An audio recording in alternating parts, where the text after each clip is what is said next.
love at first sight for me when I had my first Reuben sandwich, and I will show you how I make them. So I've got 4 slices of pumpernickel. You can use rye or marble rye, and I buttered one side and put that side bottom down. And I take this one bottom down into my non-stick skillet. I haven't turned it on yet because I'm going to assemble it right in here. So I've got some pastrami slices, and I'm going to start building my sandwich. I'm going to put the pastrami down. Next, I'm going to add my sauerkraut.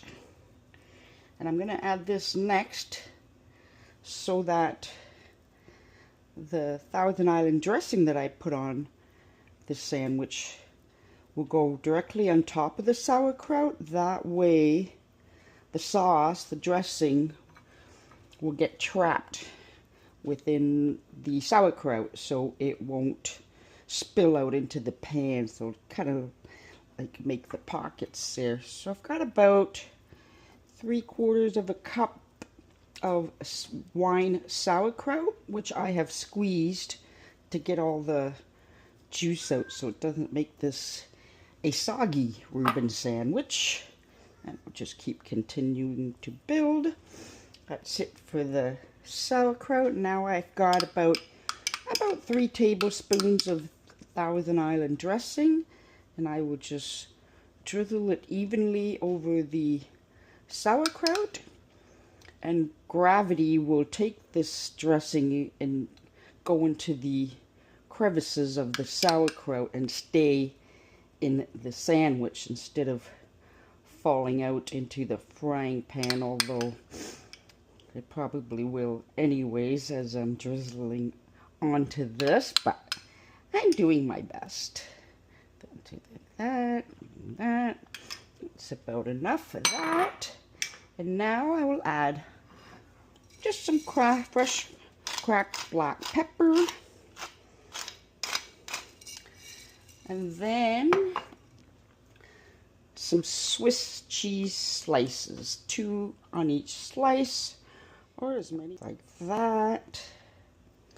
And then now I'll put the top layer on, this time butter side up, so that when we flip it, it will have that butter side there already. Now you'll notice here it's pretty straight, whereas here it's curved. I'm going to put the curve to match the curve of the frying pan. So this is ready to turn on. Turn this on to about medium heat.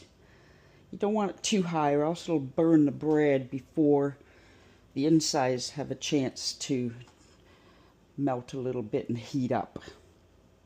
So I'll let that fry for about 3 minutes per side. So this has been about 3 minutes on this side, and during that time I've used my spatula and I pressed it down just to squeeze everything inside together and also more contact surface on the heat. So it's 3 minutes. I'll flip this over. Yeah, it's hard to tell on pumpernickel if it's browned, but if you had like rye or marble rye, you'll see that it's brown, but you can feel that it's crispy. So I'll let that go on that side for about 3 minutes. I'll press it down.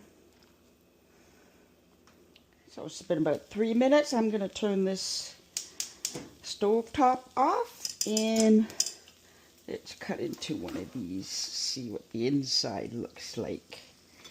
Flip it over, get my knife and cut it. Ooh, it's hot.